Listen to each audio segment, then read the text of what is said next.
Oi pessoal, tudo bem? Meu nome é Laura Sabino e no vídeo de hoje eu vou explicar a diferença entre socialismo utópico, socialismo marxista e comunismo. Para isso eu vou usar o filme Monstros S.A. Sim, aquele filme mesmo em que os protagonistas são dois operários, o vilão é o burguês safado e assim, o dia é salvo quando os trabalhadores enfim tomam a fábrica para eles. Então, sem mais delongas, roda a vinheta que eu tenho a impressão que o vídeo de hoje vai ficar um pouco longo.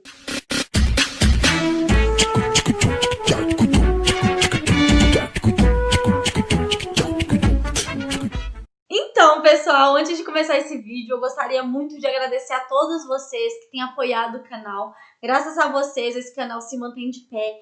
E eu acredito que em breve a gente vai conseguir juntar dinheiro para comprar a nossa câmera que a gente tanto quer.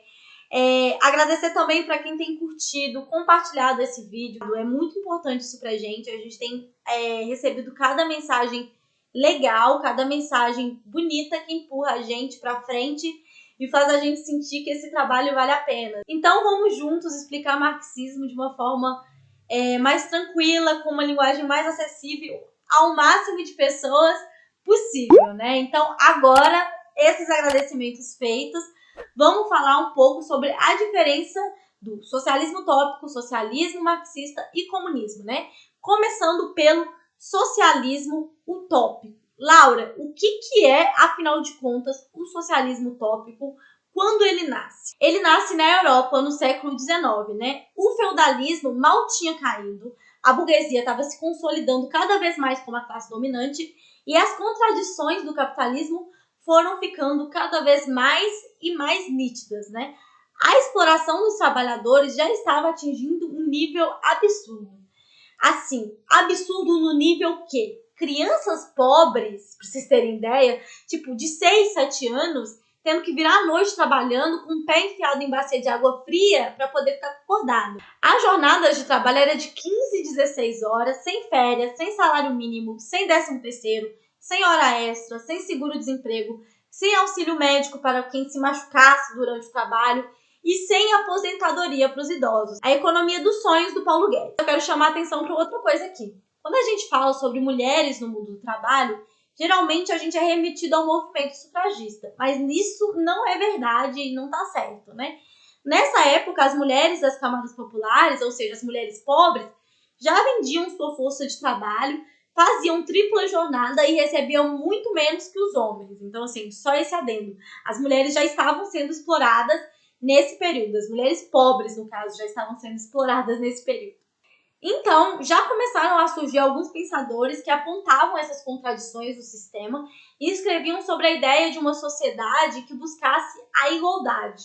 Esses pensadores, eles apontavam os problemas causados pelo capitalismo e alguns deles já começaram a pensar o que viria depois desse sistema. O economista e filósofo francês Saint-Simon, por exemplo, ele já usava o termo socialismo para falar sobre uma sociedade em que todos estariam livres de exploração. Outro socialista utópico que é importante de vocês conhecerem é o Fourier, que é, inclusive, o meu socialista utópico preferido, porque naquela época ele já trouxe várias coisas muito importantes e interessantes para a gente pensar esse sistema.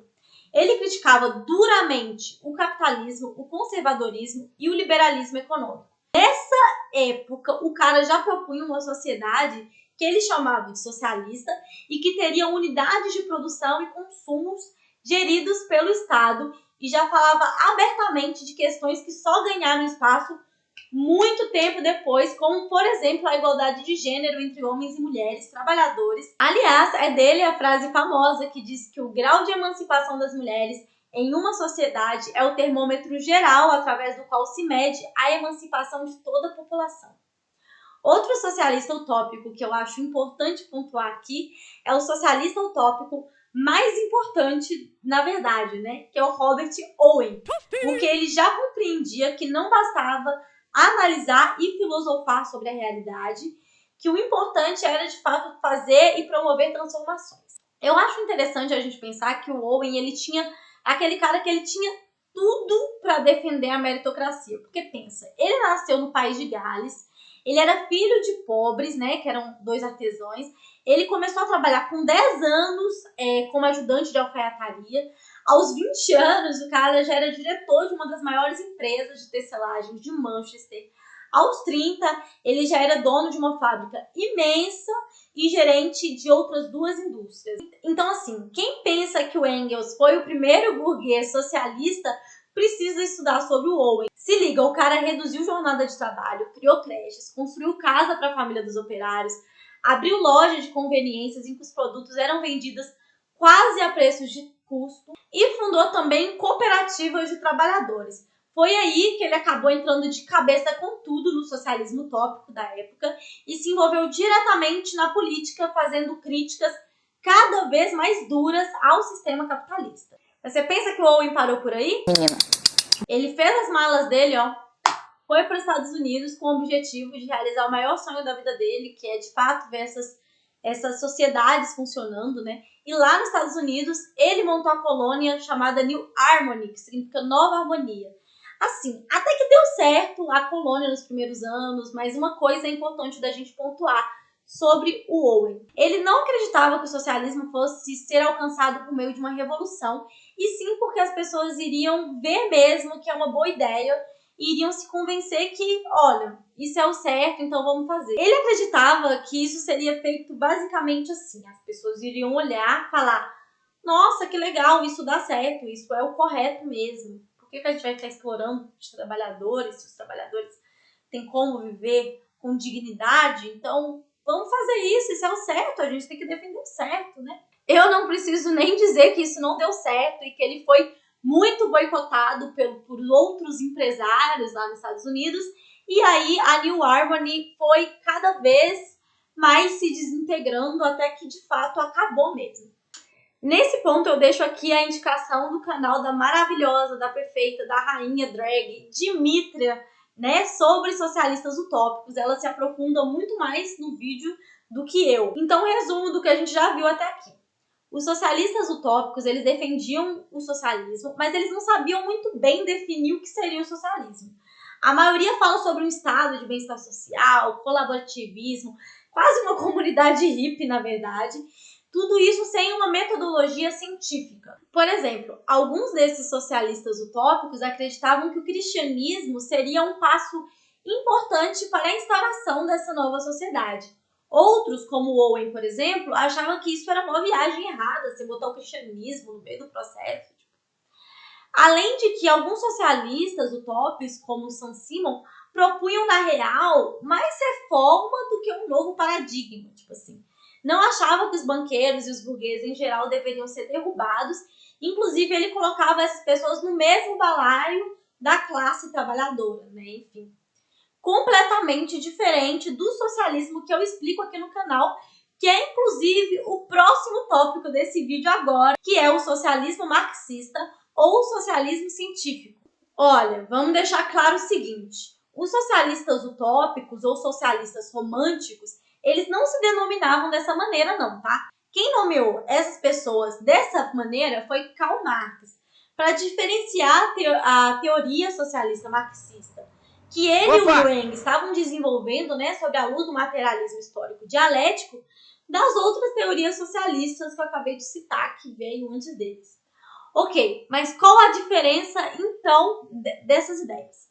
No vídeo aqui no canal sobre classes e sobre mais-valia, eu falo um pouco sobre a ótica marxista de que as relações de produção de uma sociedade estão diretamente ligadas às relações sociais. Isso quer dizer que a forma em que os homens trabalham e trabalharam ao longo da história interfere diretamente nas relações econômicas e sociais do presente. Vamos pensar em 2 crianças, tá? Uma pobre, né, ou de classe média, que no fundo é quase a mesma coisa, e uma criança muito rica. Essa criança que é pobre, ela vai estudar a vida inteira em uma escola pública, se for de classe média, no máximo uma escola particular de bairro. Então, os lugares que ela vai passear também com os pais vão estar dentro do orçamento dos pais. Então, vai ser o parque municipal, comprar coisas em shopping. O rolê que ela vai dar com os amigos dela vão ser o rolê da classe social dela também. Assim. Como a relação que ela vai desenvolver durante a vida é com os coleguinhas da escola, como a vizinhança, Enfim, é bem provável que por ela ter estabelecido relações com essas pessoas, via de regra, o seu parceiro ou parceira vai ser da mesma classe que ela. Já outra criança que nasceu em família rica vai estudar em uma escola de 4.000 reais, os pais vão levar ela para passear, sei lá, na Disney, bota fé. Seus rolês vão ser de rico mesmo. E assim, por ter no convívio pessoas ricas, provavelmente ela também vai acabar estabelecendo relações com essas pessoas e vai se relacionar. Vocês percebem que o fator econômico é condicionante nas relações humanas? Ai, Laura, vou te pegar no pulo, porque eu conheço aqui, ó, a história de um cara que a vida dele foi completamente diferente. Vou te encaminhar um link aí pra você ver. Olha, eu tenho um vídeo sobre meritocracia aqui no canal, que eu falo um pouco sobre as exceções. Tá nos cards aqui. E eu não vou falar sobre isso nesse vídeo, porque senão o vídeo vai durar 2 horas, enfim. A gente precisa ter em mente que muitos socialistas utópicos defendiam que o socialismo deveria ser alcançado através de reformas e melhorias graduais. E por um Estado ou então, tinha alguns que diziam que seria um Estado ainda burguês, que se comprometeria com o bem-estar dos trabalhadores. O que Marx faz é apontar que isso simplesmente não tem como acontecer. Como eu falei no vídeo sobre mais-valia e sobre classe, os interesses não são diferentes. Os interesses são antagonistas mesmo. Tipo, para o banqueiro lucrar, ele precisa subir a taxa de juros e ferrar o trabalhador. Para o banqueiro lucrar, ele precisa subir a taxa de juros e ferrar o trabalhador. Se o bilionário quer ter uma Ferrari de ouro, vai ter que ter alguém morrendo de fome no mundo. A mais-valia, tanto absoluta quanto a relativa, são derivadas da exploração do trabalhador.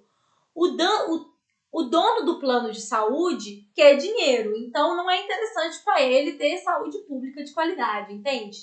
Não é que os interesses são diferentes, é que os interesses são inconciliáveis mesmo. Aliás, aproveitando que eu falei sobre saúde pública, eu preciso pontuar uma coisa aqui. Quando a gente fala de socialismo, muita gente pensa em SUS, faculdade pública, CLT, reforma agrária, etc., porque são pautas que os socialistas nessa conjuntura defendem, mas isso em si não é socialismo. Isso não significa que hospitais públicos, faculdades públicas, creches e direitos trabalhistas não sejam, de fato, uma pauta socialista, tá? Em uma sociedade socialista, a ideia é que exista tudo isso mesmo. O que eu tô querendo dizer é que, por exemplo, os Estados Unidos, proporcionalmente, ele taxa pessoas mais ricas. A Itália e a Inglaterra fizeram reforma agrária, por exemplo. A França e o Canadá têm redes de saúde pública. Isso torna eles socialistas? Não. Pequenas melhorias, pequenos ganhos não são socialismo. Ai, gente, eu acho que eu pensei numa forma de explicar um pouco melhor para vocês isso. Vocês já devem ter lido alguma coisa sobre problema estrutural. Estruturas são os pilares que mantêm uma casa, por exemplo, ou um edifício em pé. Se o problema de uma casa é estrutural, não adianta nada eu pintar a casa, construir um cômodo a mais para a pessoa ali dentro se sentir confortável, passar uma mão a mais de cimento ou de massa corrida para conter a infiltração ou tampar alguma rachadura. Essa reforma na casa, ela pode até melhorar a situação da casa, mas ela não resolve o problema. Se o problema é na estrutura, a única forma de resolver mesmo é derrubando a casa. No marxismo, a gente chama de infraestrutura a maneira em que uma sociedade produz trabalho. Quem tem os meios de produção? Quem vende sua força de trabalho? Como estão organizadas essa dinâmica de produção? Agora, as ideias de um sistema a gente vai chamar de superestrutura. A infraestrutura é responsável pela superestrutura. Calma que eu vou explicar. Quando a gente pensa em meritocracia, a ideia de vencer na vida, o individualismo, julgar alguém, falar que alguém venceu na vida de acordo com o tanto de dinheiro que ela conseguiu acumular durante a vida, são ideias burguesas, não são ideias naturais, a gente não nasceu com isso. E aí eu vou citar uma frase do Marx, que eu vou deixar ela aqui na tela, porque eu acho que ela explica bem isso. Beleza, Laura, a gente entendeu que tem que derrubar a casa, mas e aí, como é que a gente derruba essa casa aí? Ponto 1. O socialismo defende modificar a infraestrutura, ou seja, os meios de produção devem ser expropriados da burguesia para o Estado proletariado gerir. 2. Se um dos pilares do sistema capitalista é a mais-valia, o Estado socialista vai deixar de produzir com essa lógica e passar a operar com a lógica de que a tecnologia desenvolvida pela humanidade tem que ser feita para ajudar a humanidade.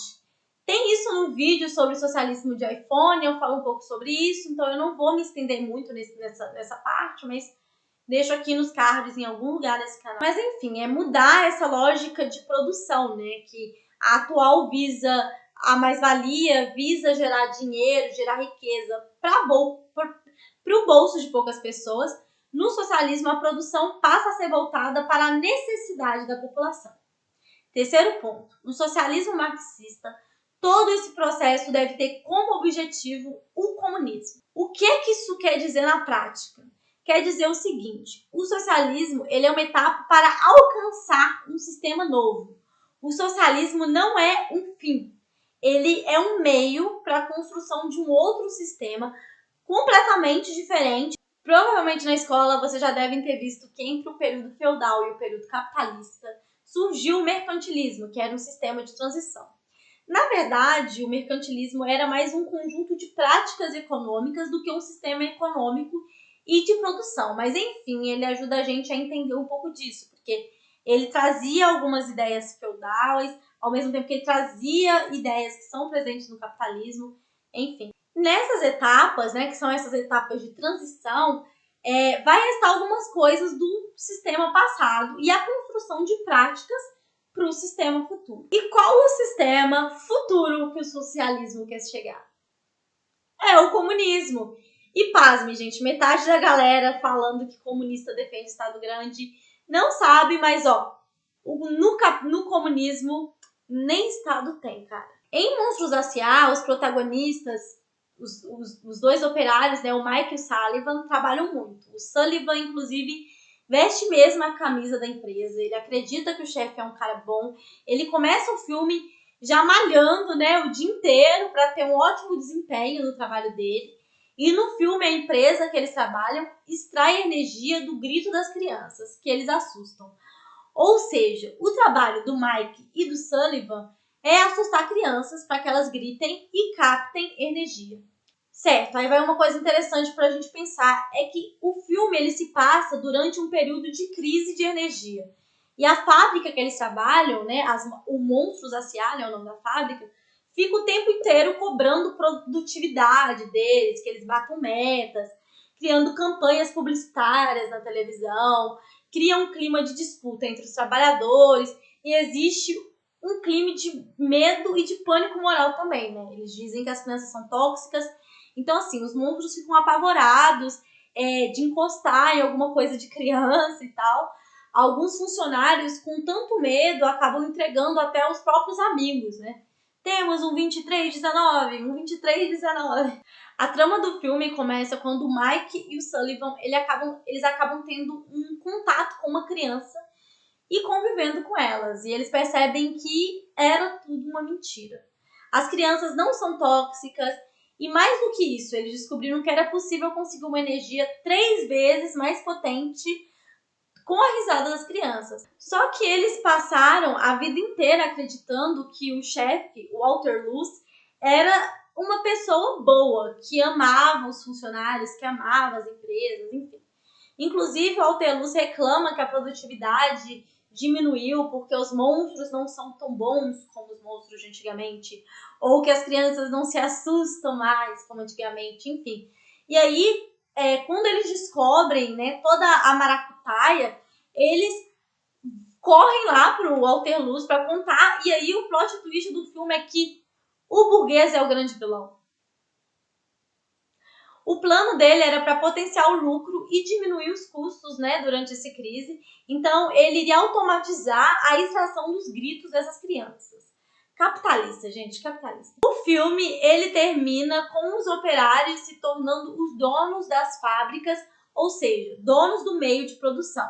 E aí, no lugar das metas, aquele clima tenso de competição, os trabalhadores, eles passam a trabalhar sorrindo, fantasiados, porque agora o trabalho deles não é gerar grito, mas trazer sorrisos. Eu não sei vocês, mas eu gosto de pensar que depois que a fábrica se estabiliza, né, a Monstros S.A., eles avançam no processo e fazem o comunismo. Como? Sei lá, talvez usando aquela máquina que era para captar o grito, o choro das crianças, eles consigam fazer ela captar também o sorriso, né? E outra coisa também é que a APA, né, que é a polícia deles, também não seria mais necessária, já que eles não têm mais medo de um 2319 aparecer, porque eles descobriram que o problema não eram as crianças, eram o patrão. Todo esse vídeo é porque eu tenho, como vocês sabem, fazendo esse estudo, né, sobre os argumentos da direita, e eu percebo que muita gente tem dúvida para entender o que é o comunismo, o que é o socialismo. Inclusive, eu estava terminando sobre o estudo que eu estou fazendo sobre aquele livro negro do comunismo, né, que vai ter vídeo aqui no canal. Vai demorar, mas vai ter vídeo no canal, porque eu quero fazer ele com um certo rigor diferente. E aí, uma coisa que eu percebi é que os autores do livro, por exemplo, não sabem o conceito de comunismo, né? Porque é um livro que tenta falar sobre as experiências socialistas e enfim, faz uma confusão danada. Espero que vocês tenham gostado, que vocês tenham gostado desse resumo final com Monstros S.A. também. A gente fez com muito carinho. Se inscrevam no canal, curtam, compartilhem. Quem puder apoiar o canal também, vai ser ótimo.